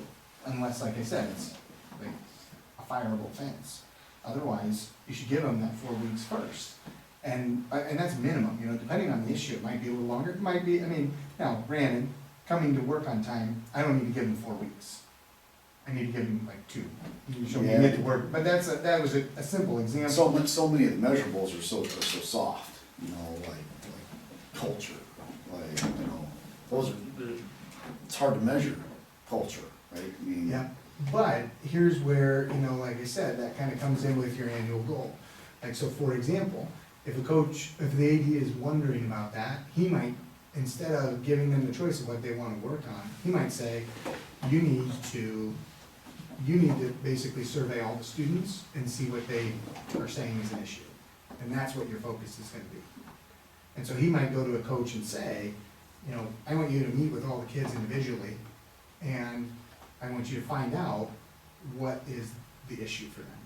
And then that's what you're gonna work on. And so that's like, but again, you know, that might, and that allows the coach to be the person who makes the headway in with the kids, and also allows the kids to give their feedback in essence, a very safe way, because then the AD is gonna be following up to make It's funny sure. you said that, because I did have, that was brought to my attention, is that, you know, they would like to see surveys go out from the AD, not necessarily the coach, but that goes to the AD anyway, maybe the coach. Got it, gets them out, but yeah, to you're the saying AD. like in that way? Because to mean- your point that you just talked about this morning, or not this morning, when we first got here about that letter, people are afraid of retaliation. Coaches are afraid of retaliation. It's just natural, whether there is or not, doesn't matter. Okay, the perception is reality. So I think surveys are a great way to get a feel for, you know. Yeah. Because we don't wanna have to, you don't wanna have to find this out from filling up a boardroom, right? I mean, wouldn't you guys like to see something in place where, hey, the administration has an idea of what the vibe is or what the field is prior to filling the boardroom up? Yeah. Because that's not what we want. You know, we don't want it to be a combative, you know, you know, mob type stuff. So if they're given the opportunity to give some of that feedback confidentially, then maybe we invest in some of these survey companies or whatever. You can get surveys made for anything. Yeah. You know? And so, that is true, we can absolutely do that. One thing you have to do now is the active consent with the surveys, unless we're doing them like as a one-on-one I don't know exit what meeting. that means. So the law, they changed it with the survey, because we used to do even classroom surveys. So like, Mrs. Crothers did a survey to find out what kids liked, you know, and used to do like a weekly, like, how are you feeling? And that's illegal now, unless you get active consent from all the parents in advance, and you have to give all your survey questions in advance. And so, we have to do it at the beginning of the year, if we're gonna do. Prior to the school year? Or Well, you can prior the try to do sport, it or prior either. to the activity? Either. So as long as you get it in advance, then you can only give it to the ones that have it. And so we could do Well, I think that, that's great. but it'd be a because- better one to do at the beginning of the year when we get all the other consents when they register, because trying to get active consents from parents Right. mid-year, you get like half Well, of I think that's a great idea, because if you already have what they're gonna ask you in the survey, then you start paying attention to that stuff. The other thing I would say though is I would also be a proponent of, you can make it anonymous, but you let the coach see it first, and let them try to do something with it first. Because personally, like, I gave a survey every time I taught. I gave it at semester and I gave it at the end of the year. It was not associated with a name. But I wouldn't have felt as comfortable giving it if it skipped me and went straight to the principal, because that doesn't give me any chance to fix anything. And then it becomes more of a, like, to be honest, it's not really actionable. Yeah, well, I think that's fine, but I do think there Yeah. needs to be a level of privacy, you know, Because you can make them anonymous. anonymous. Yeah, I think there needs to be a level of that, because then you get more feedback. I think you get more real feedback that way, you know? Mhm. So who does the informal and formal coaching sessions for the teachers? For the teachers, it's all the principals. It's all the principals, okay. So by law, you have to have an evaluator endorsement to evaluate coaches or teachers. And then so who does it for the coaches? So it's either Brian or Nick. Okay, so there's at least two people then. You're Does Nick talking have this informal. as Well, well? Nick, so informals is all Nick can do right now. He can't do the formals until he finishes his evaluator approval. Okay, but Brian's at least doing some informal ones as well. Yep. So it's both of them. And quite frankly, like, I'm sure Josh has jumped in to help periodically. I just wanted to make sure it's not one person and we don't have a situation where one person's giving the informals and that one person's only seeing the data and then, you know, in a small Yeah. school, you could easily friends, you know, like, oh, Oh, absolutely. right, you know. Yeah. Yeah. I do think the majority of them should be the AD, but Brian does do, like, right now, Brian actually does all the formals. Sure, but checks and balances, Mhm. so we don't run into a situation like the nutrition thing where only one person's seeing data in a sense, you know? Yeah. And you were saying, you said that Nick cannot do those. He can't do the formals yet because he doesn't have his evaluator, so he's only been able to do informals. He can do like, he can meet with them annually to go over the goal and things like that, but he can't give them the formal evaluation. Who would do the? like, Brian has to until, Brian or Josh have to until Nick finishes his evaluator. Who would do like the informal and formal evaluations on Brian, because he's also a coach? You do. we evaluate. And then You you do. And then you do NICS as well? I don't do NICS, Oh, okay. because, well, correction, I will do NICS when he has his evaluator. I don't do NICS now because he's getting evaluated as the teacher, because he doesn't have his evaluator approval, or AD. Is he working towards that? Mhm. How long is that, how long does that take you? It depends on how many classes you have to take, because each AD program that you do, so right now, like he at the beginning of the year sent his transcripts to get evaluated by the VOEE to see what courses he needs to take. So, Is that because he did his schooling in Missouri? well, no, no, a lot of AD programs don't do the evaluator approval, and Oh. they just rely on the high school principal to evaluate. Oh, I gotcha. So, because then you take less classes, it costs less. And so then if you go there, then the high school principal has to do all the formal evaluations. Gotcha. But So did you say Nick gets evaluated by Nick gets evaluated by Brian Brian? right now, because right now he doesn't have his evaluator approval. So then it's, I evaluate the principals and the instructional coaches. And then if the AD gets their evaluator, then I would also evaluate the AD. We'll put that kind of on the agenda because we were tasked with a big vote a month ago. That now the ISABA, or Yeah. Iowa School Board Association, says that, hey, you need to set a clear and present direction, Mm-hmm. you know, for your administration, so at some point, we're all gonna have to, what's that look like? You know what I mean? Yeah.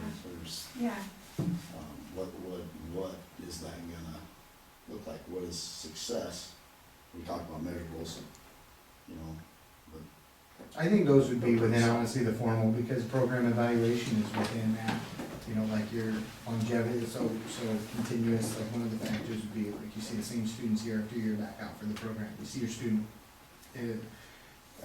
ratio based on your grade level size increase. yeah, and Stay you constant. have to be careful of that because you may have a skewed percentage of girls versus boys. Yeah, so you look at, So you look at the but- ratios. But you can do it. Yep. You just have to. You can account for variables. Absolutely. One thing to keep in mind, like, so I put on that forum when I did it last year, what you can evaluate a coach on, and I did not put anything you cannot evaluate a coach on. So basically, there's a lot of things out there that, like, so for, you can't evaluate them on, like, win-loss percentage, things like those, so those are not on that form. But a lot of the other things are on there, you know, like knowledge of the sport and your drills, I mean, like, that kind of stuff is all on there. I think it's safe to say though, your win percentage goes up with a good culture, with your fundamentals being taught, you know what I mean? I mean, that all equates to Usually. performance, right? Usually, but I always throw Bobby Knight in there as an example of a high win percentage with probably a terrible culture. I guess what was the direction? You know, was he directed to win or was he directed to I don't know. co-chair? Coach Harris is. Because he won. Because he did. for the throwing chairs. He was good at throwing chairs.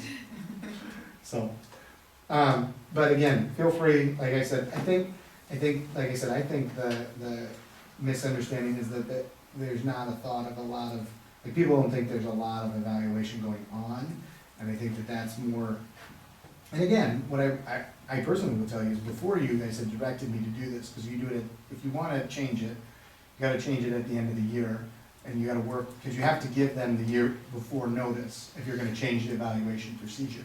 So I did this all at the end of last year and worked with the association when I did the teacher one, and so then I just did that at the same time, the coaches one before we'd gotten to that point, so,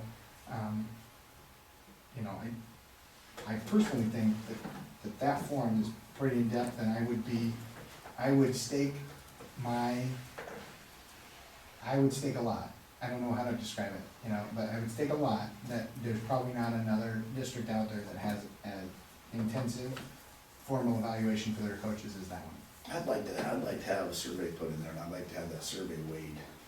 I think that would be good. So so it's in there, so one of the indicators could be that coaches do a survey for kids, or have individual team meetings, or do some, like, there's options for how they would get feedback from kids at the end of the season. You're saying that you'd want to see surveys from student athletes, I guess, to each coach? For each activity, not necessarily a sport, could be band, could be, is speech considered? All of them are art, activities. you know, some art activities, you know, I would like to see a survey, family survey, kid, you know, I think it'd be good for even the kids and the parents to sit down and do these surveys together and get a feel, and honestly, of how people really are thinking. Have them survey their coach or their teacher. Well, just based on those guidelines right there, those measurables right there, as far as, how is your communication? Does our, you know, I mean, you may think Brian is communicating just fine, but maybe the parents are thinking there's a little bit of lacking there, or something, whatever it is, I mean, that's just an example. You know, but you're gonna get the real feel of the pulse, I believe, from the kids and families. The one thing, I do think surveys are good, like I said, I did them. I think that does require a good amount of discussion to get the coaches and the teachers, if you were gonna go that route, they're comfortable with that before we would move in that direction, and regardless, you We wouldn't have to do let it. them comfortable with that. I think you would wanna help them get comfortable with what, like with the survey. The survey? I do. I don't think we have to get them comfortable with that, I mean, if that's what we want to do. I mean, I'm just saying, like, cause otherwise I think, you know, cause we already, to be honest, we already have a low pay scale for our coaches. And I But that's think for that that, conversation. yeah, but I'm just saying, I think we have a low pay scale, and I think, you know, we wanna just make, I'm not saying we don't do it, what I'm saying is I think to make it very successful, cause otherwise I think you're getting a culture of like, We were tasked to move this forward to another conference, with some very specific comments. And with that yeah. goes extra, more responsibility. We talked about that. No, like I said, I think the program, but I don't think, like I said, I don't think that you want to, because again, I did this with staff in Spencer. And I took my time to get, because then everybody, like what happens is if you get, in my mind, at least I saw this with the teachers, if you try to force it too quickly, then what happens is you get some teachers that are like not teaching their normal way because they're trying to tiptoe around what they're worried about. And so I think if you get them comfortable with that survey and you start, you know, like what do you, like, I'm not saying you don't do it, what I'm saying is you sit down and you just talk with them about like, all right, what do you think are some important things? Because they should come up with the same idea, communication, right? What are some important things to ask the kids about, like culture, communication, things like that? And you get them on board with the questions you're gonna ask. You get a lot more buy-in, and then they're gonna be more actionable for them, and they're gonna act on it better, versus if you say, here's a survey we're gonna give to all the kids, and then this is what you're gonna do. Like, that survey would be board driven. This isn't a, you know, huggy-feely. This is a board driven assignment, a task that we're gonna do. If we do surveys, it's gonna be driven by the board. And I mean, I don't see, we do surveys at work. You know, I could say, nah, we're gonna do a survey. Nah, I don't like the way this is, you know what I mean? I mean, there's nothing wrong with having a survey. What are we afraid of? Like I said, I don't think there's anything wrong with having a survey, I just think if you do it, because again, you know, I think it just helps to, like, if we're talking about culture in general, I think it still helps with their overall culture to have them work into it, so then that way it's not just, here's what we're gonna throw you on, or I mean, quite frankly, like, even if we're talking about it then, at that point, I think it should be at the same time as what their pay scale is, to be honest. Like, if we're gonna talk about that survey, like, what's, because again, You're losing me on the pay scale thing. I don't get it. well, we're low. We're low even in our, like, we're just low. And so, you know, we're, if you figure the hours they put in and how much they get paid per hour basically on their coaching salary, the hours they put in, it's not a lot. And so most coaches do it just because they like coaching. You're right. And they're not doing it really for the pay. I mean, you coach, you probably could understand, like, you're not really doing that for the pay, because you don't get paid a lot. Like, when I coached, it didn't really change much of what I got every month.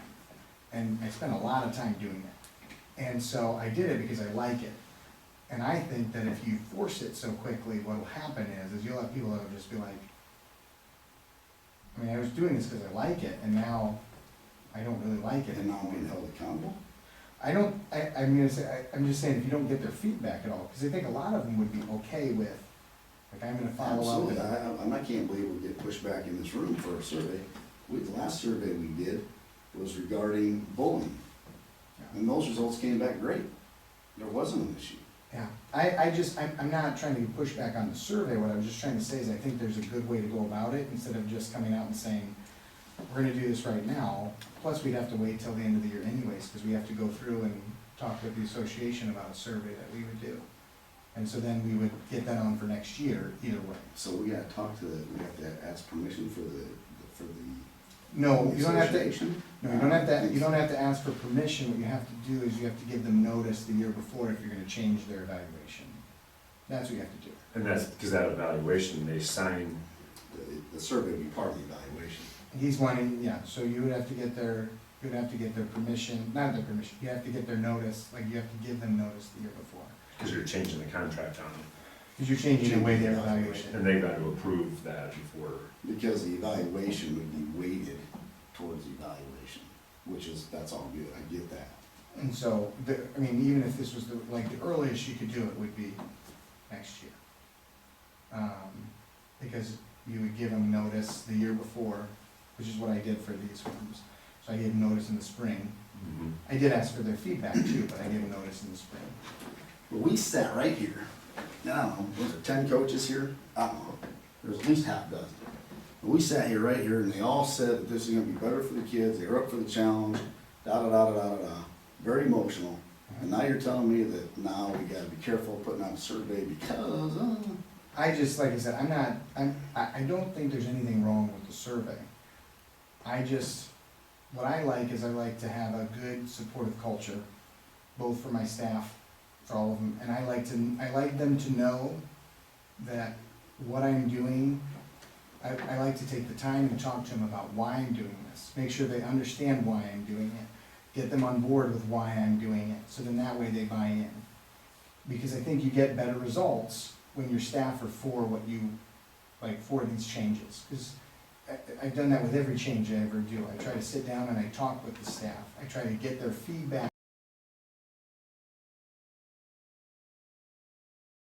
Addressing, I guess, instead of saying, here's this person, if I just say it as a blanket, then you always have some that are like, am I doing this wrong? And they might be the ones that are doing really good, and then they get nervous, and they're like, oh my gosh, what did I do? What did I do? What am I?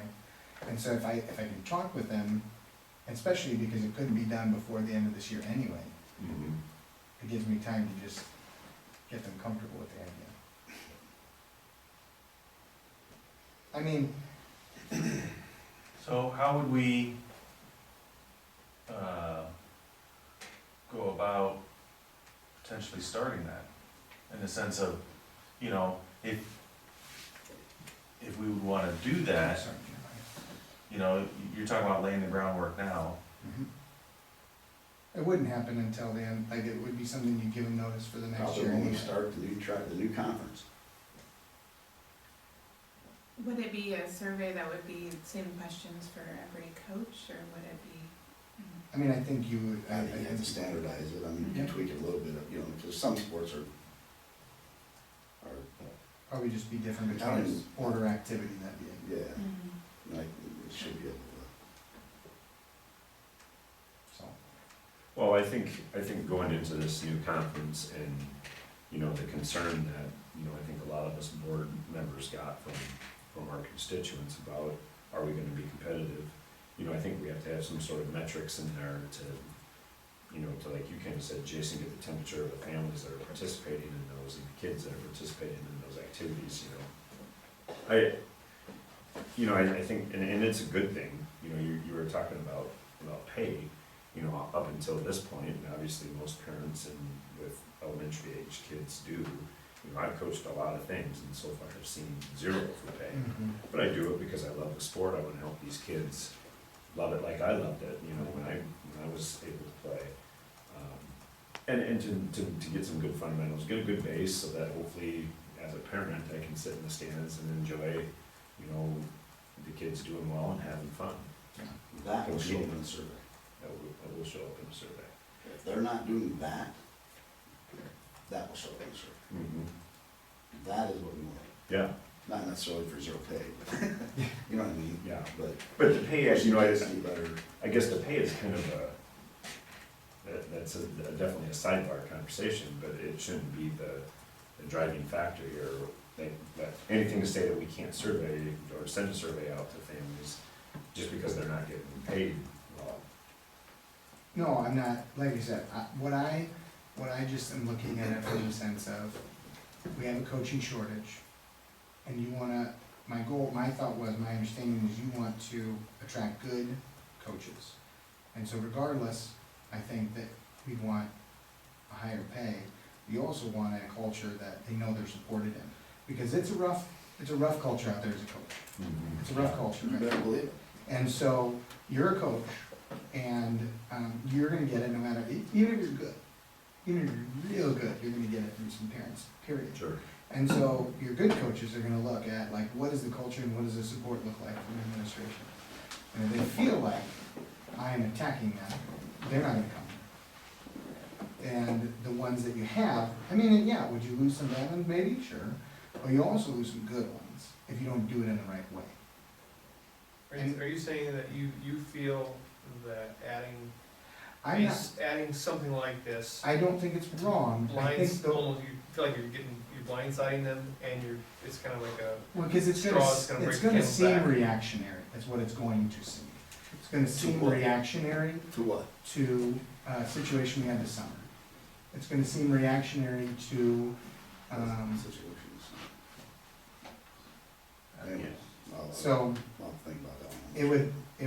it would seem reactionary, I think, and that's what they're, cause, you know, we're a small town, everybody knows what's happening, and I think they would look at it as reactionary if I didn't take my time and work through it with them. That's what I'm thinking. I'm not saying that you wouldn't. what does that do look it. like? That looks, I mean, and quite frankly, it just looks like, you know, sitting some of the coaches down with the AD, you know, talking about like, you know, methods of feedback, getting some ideas of like, let's start looking at how are we gonna get our feedback and what methods are we gonna do this? And what kind of questions do we need to ask them? And then start developing it. I mean, like, I can still bring this to you guys and look at, but like, if you get their feedback, when you look at how to develop a survey, then they're gonna buy into it a lot more. You know, they're gonna be like, okay, yeah, I would wanna look at the communication, I would wanna look at Well, I these don't other think factors. I'm not sure the survey looked much different than the Evaluation evaluation. You're just getting, The feedback from, from a Yeah. different group, yeah, is that what you're? you might already have an idea in mind, and maybe everybody already does, but having a voice in it means a lot more than being told this is what you're gonna do. I go back to an email that we all got, and it was from one of your staff members, coach, and a parent. We're a two-way school, and it's time we start acting like it. You guys remember that email? Okay, we all got it, remember that one?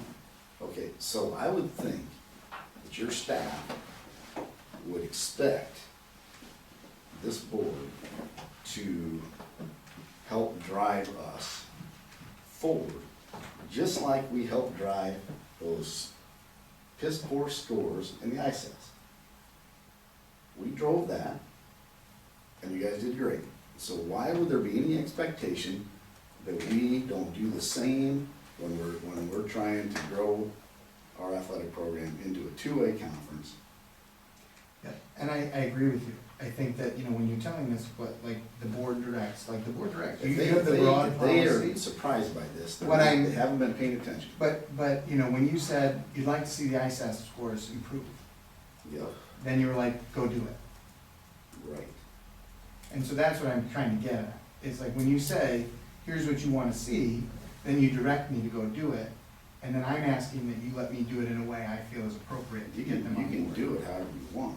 Yes, and that's what I If was, the- If the board is driving a survey or says, yeah, that's a good idea, we're doing a survey, yes. then there's no discussion. I mean, they don't, no, we're not gonna do a survey. That's not how it works. And like I said, I'm not against the survey, what I'm saying is I just would like to try to get it implemented You in want my them, way.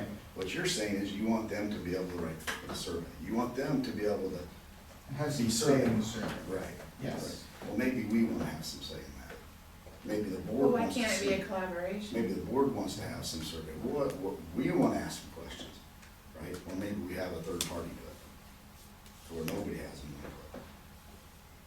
And there's lots of options, Okay. but, I mean, I don't know, I don't know, to get pushback on a survey, I don't think that's, I think I'm not trying to push back on the survey. What I was just showing is I'm trying to do it in a way that would get everybody on board with it, is really, and so I misintended that. That was not my intention. Like, I'm not saying I don't wanna do a survey. well, no, you kinda said, oh, we gotta kinda tiptoe into this, you gotta kinda get them used to, you gotta kinda, let them kinda chew on it a little bit and get used to the idea. What kind We of, didn't get that opportunity to do this, the whole conference thing either. You know, we had 3 meetings and all of a sudden, boom.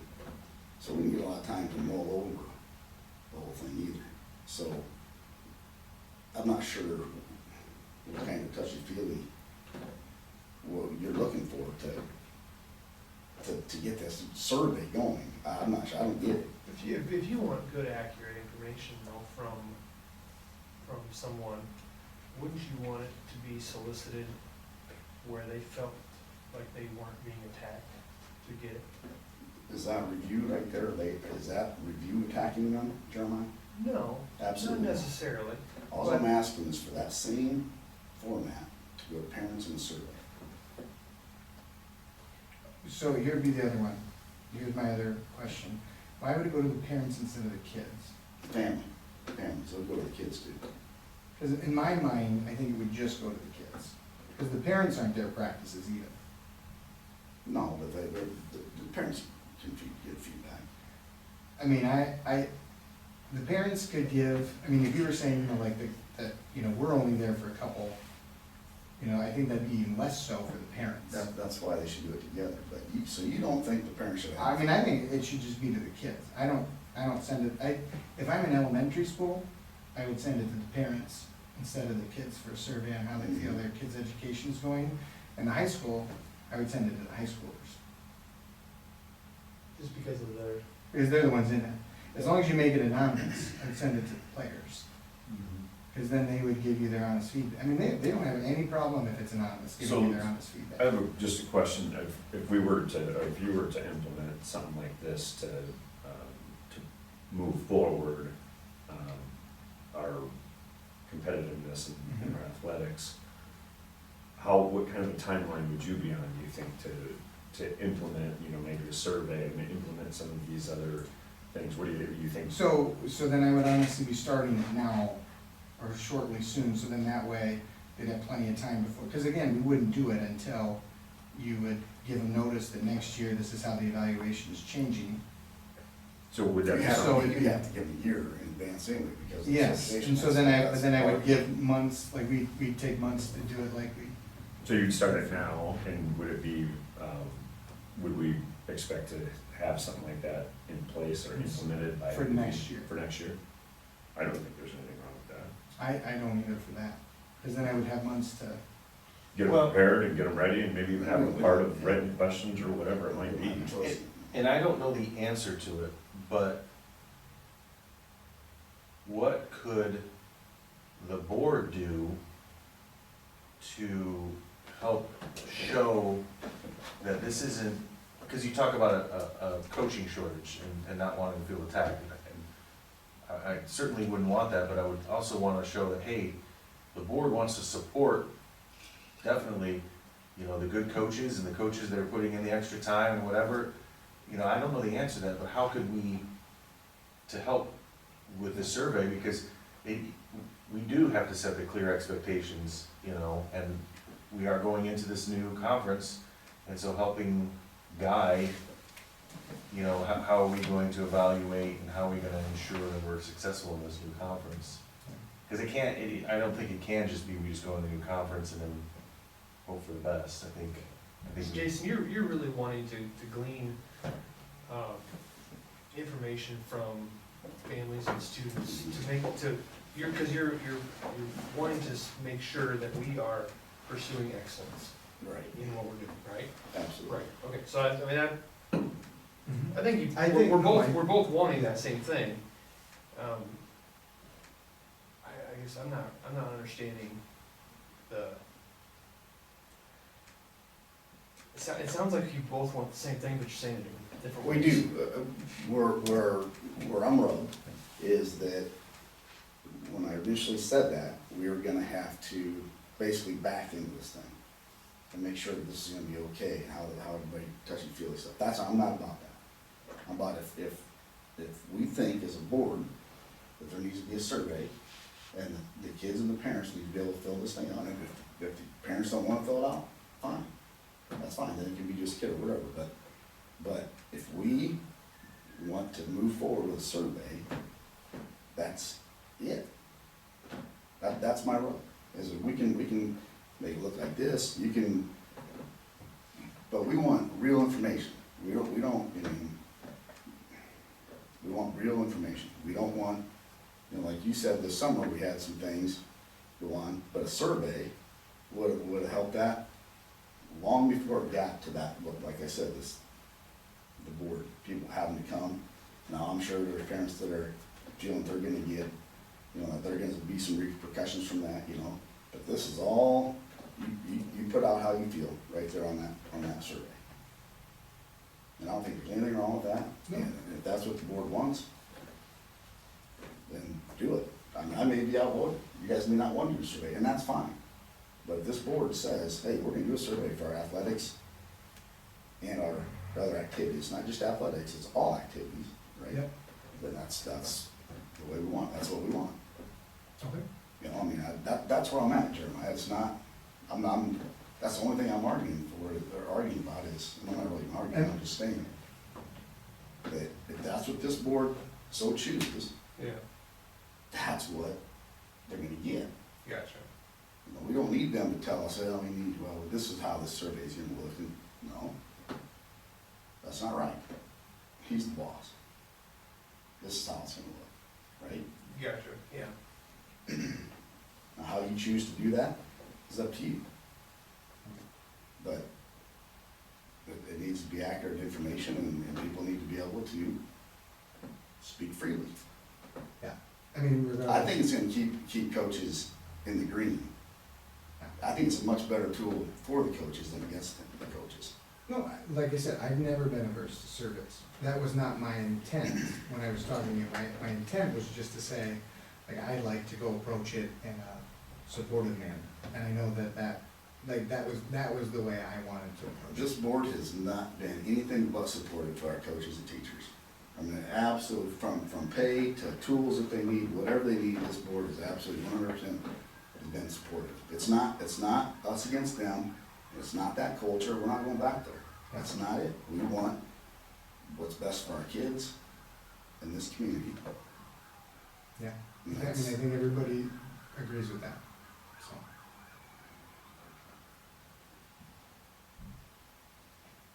You guys speak up, do you think there should be a survey, or you don't think there should be a survey?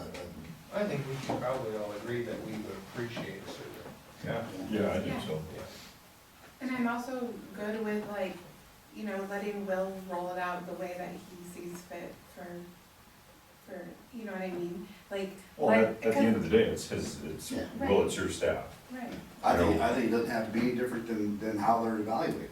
Yeah. right. Why would it be any different?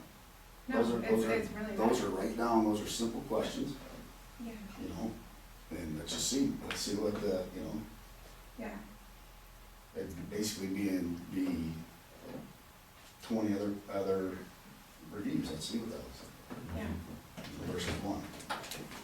Pass by. right.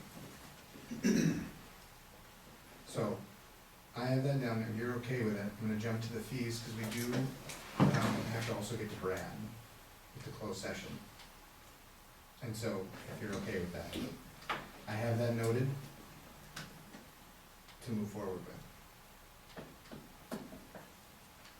Okay, do you want to move the fees right now? You Yes. guys have anything else to Unless, yes. discuss? No? No. So, this is something I shared with you before, I put it on there as well.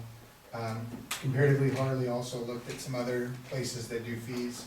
We're a little bit more reasonable than most, because we're at the 3.9. The link is what I think most were talking about first. And so again, you can see that we spent $12,500 in fees last year. That's honestly a generous, I don't know for sure, because technically the number of families in Alma this year are more than the number of families we had in JMC last year. So numerically, it's actually probably a higher amount per family, but I just had to use the information I had. I couldn't go back to JMC and see how many families were in JMC last year. So I used the number of families in Alma this year. So then you could figure out that amount of fees per family based on, if we would have used those fees last year with the number of families this year, which again, probably slightly lower amount, is listed right there at the 3247. When preschool is removed, it's 3482 per family. That's what you would get per year, assuming lunches for every day for your kids. That doesn't include our fees, like, for the school, because I didn't, like, you have to figure out in a sense of who's free and reduced, who's not, and What time you guys bust the preschool out? I see they don't have they do not eat lunch, because they get busted out at 11:30. 11:30. Yes, so they do not eat lunch. Gretchen, them, my daughter does. Because then my wife takes her home after she gets more stuff done. But no other preschooler does. So then you get about an average of $16.91 per student. If you do it via link, and you paid every single fee on link, it would be $37.30 a year instead of $34.82. So it's a $3 more, but the families take it versus the school. On the same token, I can't attest, because I do know there would have been less families in JMC last year. I don't know how many less. And so the key question would be is how much does that bump up the amount per family from last year? I don't know, but you can see that it's pretty similar. I did go ahead and just save. I asked my wife, like, we've been doing checks, but I asked my wife to go ahead and put it on the card, so I could show that it is, because I had a lot of people say they're getting like $10 in fees when they put $100 on there. So I had my wife put $100 on there, and took the credit card statement, so you could see that it is still $3.95. Because that's, we're not getting extra, it's it's 3.95%. Obviously, if you do them in small increments, you're paying, in essence, more.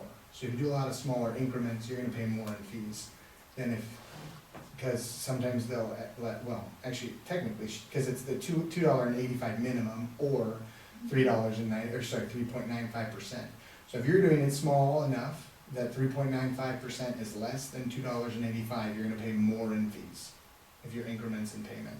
Except if you would bring a check in. If you bring a check or cash, you don't have any fees. No fees. None whatsoever. So, Is that what Eric was talking about, or these? that's one, so I put all the fees down.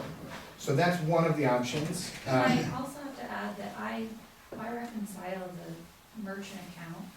This has not deterred parents from paying with credit card.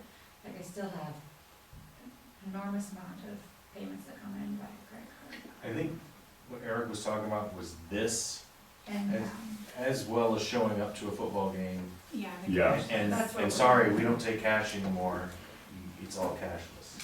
So then I did, That's that part. Fees or something, and Well, that, it was yeah, this, what he was talking about, fees, and like you said, going to a game. so then if you scroll down, we added Bound on there. And how Bound works is it's 90 cents for transactions under $10. It's a 90-cent fee. For transactions $10 and above, it's 5% plus 90 cents.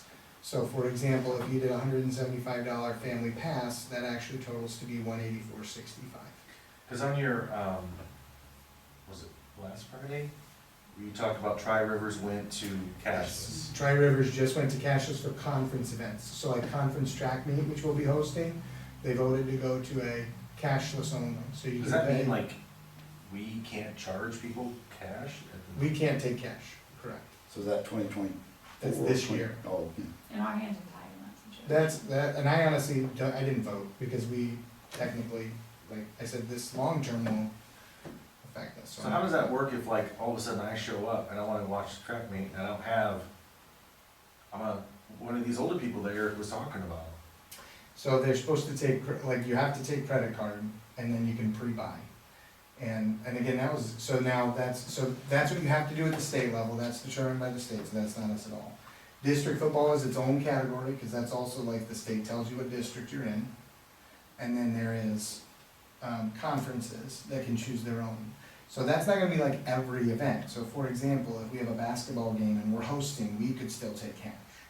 But if we did like a conference wrestling meet, or a conference track meet, we have to go cashless. Do we know the new conferences? I was gonna just ask that too, what route? They were not cashless, but they might very well be doing the same I thing. think everybody's gonna go to it. I was gonna say, really, I quite hate it, frankly, but they are. I was gonna say, I think most of them are. I don't know honestly off the top of my head if they're cashless or And the not. other thing is that you guys did approve the bound agreement, which is to be cashless. I mean, I don't agree with it. Yeah, I hate that. And but bound really has our. They have the whole I state. do not like it at all, but, yeah. They have the whole state. So, Ernie, so if we take a credit card, Yes. what do we get charged? We are not getting charged anything. So we'll get, Except for they just made us buy a $395 credit card reader. They did do that. Yeah, bound. Oh, bound oh, to. bound it. I'll put this on record, I don't really like them. So, They- they know that. They know that. But what about anything else? What do you mean? Like somebody comes in and they want to put their student's lunch on a credit card. That's on Link, not bound. That's on me. That's what I mean. What do I Are we get? getting charged? Nope. We get, no, zero fees, the district eats zero fees, where we ate them all last year, and Right. the year before that, and the year Right. before that. And it was like 30-some thousand dollars in fees. I mean, it It's was, 12 so it was this like is 12 to 15 a 15. year. Okay. So I didn't know it was zero. It's zero. Now we take zero of that. Good. And honestly, to be honest, again, the kids, they can send a check with their kids to lunch, and then they have no fees. They could send cash with their kids, we take it when they check, like when they get their lunch, they can just hand it. If they're elementary, they give it to the teacher, and then the teacher turns it in. I And think so- the issue was that people didn't know that was an option when it came time to pay like the school fees and Yeah. lunches and all. They didn't know they had that option. And I pay. tried to put that, so I did double check, I put that in the newsletters, for the 3 newsletters leading up to it, and then I had sent a reach well message out, Mhm. and just in the letter reminded them, if you There's don't some wanna people pay that your are just gonna fees. have to Well- learn by paying the fee. And the other hard thing is, you can communicate till you're blue in the face, but if they're not gonna read it, Mhm. they're not gonna know. And so, Yeah. it's not that Will and I have not tried. Right, for sure. I would agree too, and, and it kind of went along with that, even that conference change thing, I had people come up and said, I didn't even know about this, and was like, what rock have you been hiding under? Yeah. You know? Yeah. And it's the same thing with this, I think you guys did everything you could to try to notify people about fees and how that was gonna work, but see, if some people aren't paying attention, they're not paying attention. Yeah. I mean, and honestly, I tried to tell, because if it's more than a page, most of the time people will delete it, and they don't read it, or they at least just maybe skim it. And so I do try to tell people, I try to keep it within a page when you're gonna give something to anybody. Like, if you're gonna send something home, try to keep within a page. Sometimes I break my own rule, but, I try. Is it possible to have something on Link, like saying you can also, That's- write a check and mail? It's a good And idea. here's the address you can mail it to or It's a good something? idea. I can definitely do that. Okay. I think- Yeah, I think- yeah. And with bound, there is no way to avoid those fees, you're just gonna get them by, per transaction, right? Yeah, because they're gonna be cashless, so there's no way to avoid the fees. But again, here's the thing, bound literally is in an agreement with the state anyway, so all of our stuff is on bound, period.